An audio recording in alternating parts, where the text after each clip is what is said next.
Everybody is concerned about the appraisal. The seller's worried, is my house going to appraise for the value it was sold at? The buyer's worried, is the house going to appraise at the value in which I'm buying? The lender has had nice conversations with the buyer, and they've had these little chats, and sometimes they're like, dude, I really like you. You know what? When this is all done, let's go get a drink. Okay, great.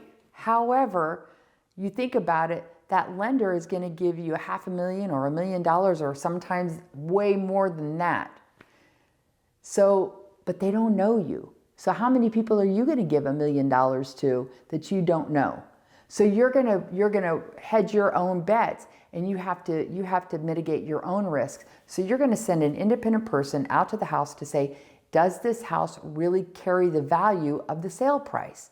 So the appraiser comes, they measure the house, they check numbers of bedrooms and bathrooms and the functionality of the house, they check the condition of the house, they check the square footage, they check the neighborhood, et cetera, et cetera, et cetera, et cetera, et cetera. And then they go back to the lender and they say, here's your value. If the value comes in low,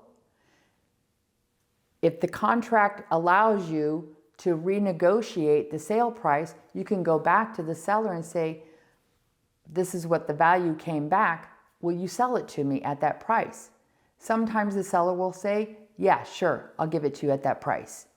Sometimes the seller will say, nope, I want you to buy it at the price you agreed to on the sales contract.